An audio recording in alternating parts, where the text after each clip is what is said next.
Livre du prophète Daniel, seconde partie, chapitre 4.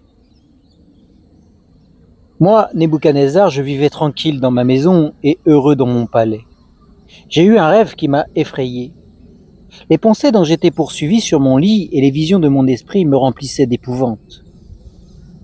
Je donnai l'ordre de faire venir devant moi tous les sages de Babylone afin de me faire connaître l'explication du rêve. Alors vinrent les magiciens, les astrologues, les chaldéens et les devins. Je leur dis le rêve, mais ils ne m'en firent pas connaître l'explication. En dernier lieu se présenta devant moi Daniel, nommé Beltchazar d'après le nom de son Dieu, et qui a en lui l'esprit des dieux saints. Je lui dis le rêve.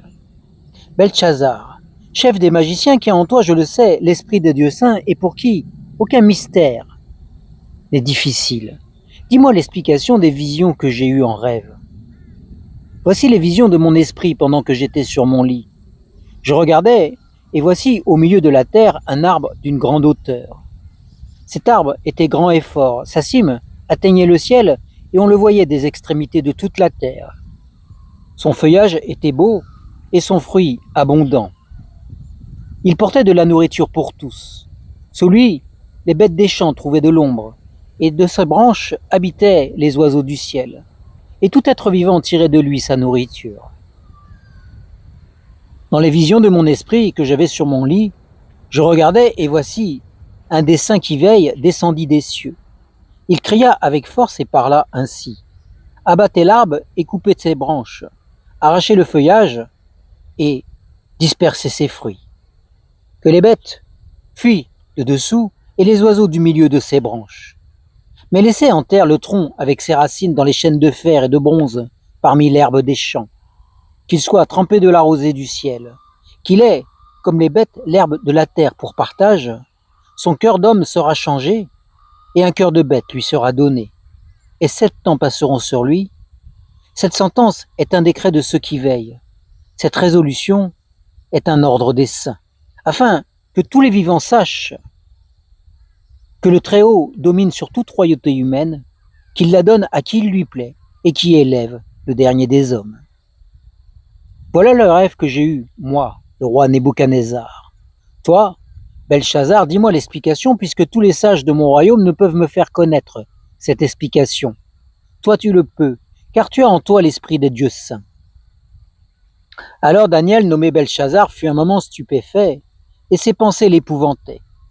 Le roi reprit et dit, Belchazar, que le rêve et l'explication ne t'épouvantent pas. Et Belchazar répondit, Mon Seigneur, que le rêve soit pour tes ennemis et son explication pour tes adversaires. L'arbre que tu as vu, qui était devenu grand et fort, dont la cime atteignait le ciel et qu'on voyait de toute la terre, cet arbre dont le feuillage était beau et les fruits abondants, qui portait de la nourriture pour tous, sous lequel s'abritaient les bêtes des champs et dans les branches duquel les oiseaux du ciel demeuraient, c'est toi, ô roi, qui es devenu grand et puissant, dont la grandeur s'est accrue au point d'atteindre le ciel et dont la domination s'étend jusqu'aux extrémités de la terre. Le roi a vu l'un des saints qui veille descendre du ciel et dire « Abattez l'arbre et détruisez-le, mais laissez en terre le tronc avec ses racines dans les chaînes de fer et de bronze parmi l'herbe des champs. Qu'il soit trempé de la rosée du ciel, et qu'il ait avec les bêtes des champs l'herbe pour partage, jusqu'à ce que 7 ans soient passés sur lui. Voici l'explication, ô roi. Voici le décret du Très-Haut qui atteindra mon Seigneur le roi. On te chassera du milieu des hommes. Tu auras ta demeure avec les bêtes des champs, et l'on te donnera comme au bœuf de l'herbe à manger. Tu seras trempé de la rosée du ciel, et 7 ans passeront sur toi, jusqu'à ce que tu reconnaisses que le Très-Haut domine sur toute royauté humaine, et qu'il la donne à qui il lui plaît. L'ordre de laisser la souche avec les racines de l'arbre signifie que ta royauté te restera quand tu reconnaîtras que celui qui domine est dans les cieux. C'est pourquoi, ô roi, puisse mon conseil te plaire. Mets un terme à tes péchés par la justice et à tes fautes par la compassion envers le malheureux, et ta tranquillité se prolongera. Tout cela s'accomplit sur le roi Nebuchadnezzar. Au bout de 12 mois, comme il se promenait dans le palais royal à Babylone, le roi prit la parole et dit N'est-ce pas ici, Babylone la Grande, que j'ai bâtie comme résidence royale, par la puissance de ma force et pour l'honneur de ma gloire? La parole était encore dans la bouche du roi qu'une voix descendit du ciel. C'est à toi que l'on parle, roi Nebuchadnezzar. Ta royauté s'est retirée de toi. On te chassera du milieu des hommes. Tu auras ta demeure avec les bêtes des champs. On te donnera comme aux bœufs de l'herbe à manger, et 7 ans passeront sur toi, jusqu'à ce que tu reconnaisses que le Très-Haut domine sur toute royauté humaine, et qu'il la donne à qui il lui plaît. Au même instant, la parole s'accomplit sur Nebuchadnezzar. Il fut chassé du milieu des hommes. Il mangea de l'herbe comme les bœufs, son corps fut trempé de la rosée du ciel jusqu'à ce que ses cheveux poussent comme les plumes des aigles et ses ongles comme ceux des oiseaux. Après le temps marqué, moi, Nebuchadnezzar, je levai les yeux vers le ciel et la raison me revint. J'ai béni le Très-Haut, j'ai loué et glorifié celui qui vit éternellement, celui dont la domination est une domination éternelle et dont le règne subsiste de génération en génération. Tous les habitants de la terre sont comme s'ils n'avaient pas de valeur. Il agit comme il lui plaît avec l'armée des cieux et avec les habitants de la terre. Et il n'y a personne qui résiste à sa main et lui dise « Que fais-tu » En ce temps-là, la raison me revint. L'honneur de ma royauté, ma gloire et ma splendeur me furent rendus. Mes conseillers et mes grands me réclamèrent. Je fus rétabli dans ma royauté et ma grandeur ne fit que s'accroître. Maintenant, moi, Nebuchadnezzar, je loue, j'exalte, je glorifie le roi des cieux dont toutes les œuvres sont vraies et les voies justes, et qui peut abaisser ceux qui marchent avec orgueil. Chapitre 5. Le roi Belchazzar donna un grand festin assez grand au nombre de 1000 et il but du vin en présence de ces 1000. Belchazzar, après avoir goûté au vin, ordonna d'apporter les vases d'or et d'argent que son père Nebuchadnezzar avait enlevés du temple de Jérusalem, afin que le roi y boive, ainsi que ses femmes, ses concubines et ses grands. Alors on apporta les vases d'or qui avaient été enlevés du temple de la maison de Dieu à Jérusalem, et le roi, ses grands, ses femmes et ses concubines y burent. Ils burent du vin et ils louèrent les dieux d'or, d'argent, de bronze, de fer, de bois et de pierre. À ce moment-là, apparurent les doigts d'une main d'homme, et ils écrivirent en face du chandelier, sur le plâtre de la muraille du palais royal. Le roi vit cette extrémité de main qui écrivait. Alors le roi pâlit, et ses pensées l'épouvantèrent. Les jointures de ses reins se relâchèrent, et ses genoux s'entrechoquaient. Le roi cria avec force de faire venir les astrologues, les chaldéens et les devins. Et le roi prit la parole et dit aux sages de Babylone: Quiconque lira cette écriture et m'en donnera l'explication sera revêtu de pourpre, portera un collier d'or à son cou et aura la 3e place dans le gouvernement du royaume. Tous les sages du roi entrèrent, mais ils ne purent pas lire l'écriture ni en faire connaître l'explication au roi. Sur quoi le roi Belchazzar fut tout à fait épouvanté. Il pâlit et ses grands furent consternés. La reine, à cause des paroles du roi et de ses grands, entra dans la salle de festin et prit ainsi la parole. Ô roi, vis à jamais. Que tes pensées ne t'épouvantent pas. Tu n'as pas besoin de pâlir. Il y a dans ton royaume un homme ayant en lui l'esprit des dieux saints. Et du temps de ton père, on trouva chez lui des lumières, de l'intelligence et une sagesse semblable à la sagesse des dieux. Aussi le roi Nebuchadnezzar, ton père, l'établit chef des magiciens, des astrologues, des chaldéens, des devins. C'était le roi, ton père. Parce qu'on a trouvé chez lui, chez Daniel, nommé par le roi Belchazzar, un esprit supérieur, de la science et de l'intelligence, la faculté d'expliquer les rêves, de déchiffrer les énigmes et de résoudre des questions difficiles. Que Daniel soit donc appelé, il donnera l'explication. Alors Daniel fut introduit devant le roi. Le roi prit la parole et dit à Daniel: Es-tu ce Daniel, l'un des déportés de Juda, que le roi, mon père, a amené de Juda? J'ai appris sur ton compte que tu as en toi l'esprit des dieux, et que l'on trouve chez toi les lumières de l'intelligence et une sagesse extraordinaire. On vient d'amener devant moi les sages et les astrologues, afin de lire cette écriture et de m'en faire connaître l'explication. Mais ils n'ont pas pu donner l'explication des mots. J'ai appris que tu peux donner des explications et résoudre des questions difficiles.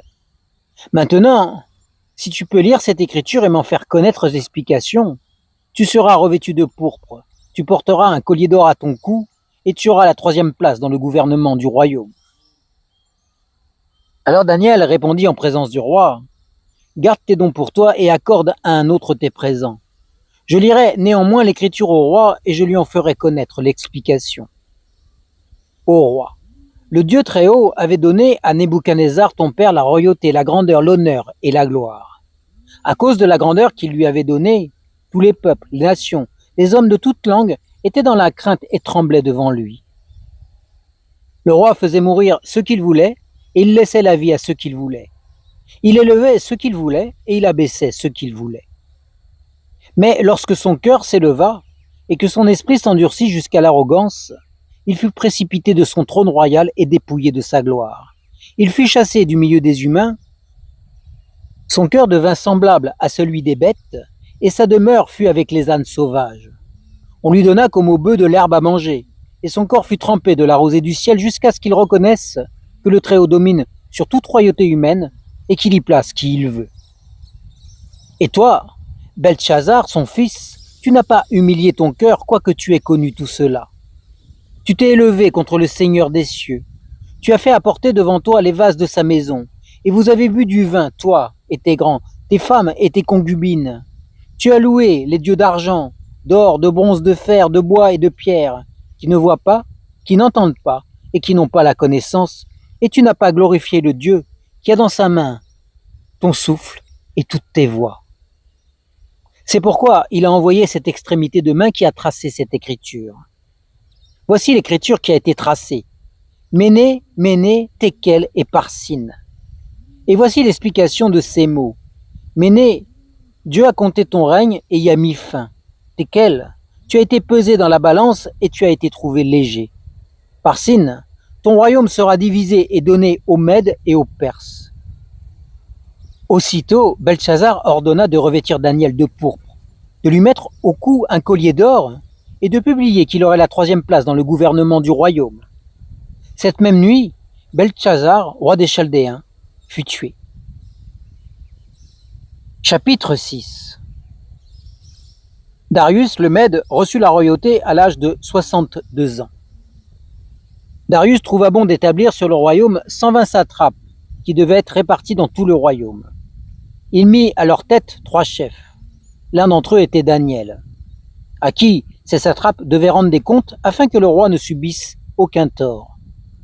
Daniel lui-même surpassait les chefs et les satrapes parce qu'il avait en lui un esprit supérieur, et le roi pensait à l'établir sur tout le royaume.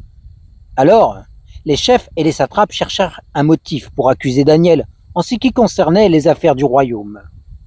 Mais ils ne purent trouver aucune occasion, ni aucune erreur, parce qu'il était fidèle et qu'on ne trouvait chez lui ni négligence, ni erreur.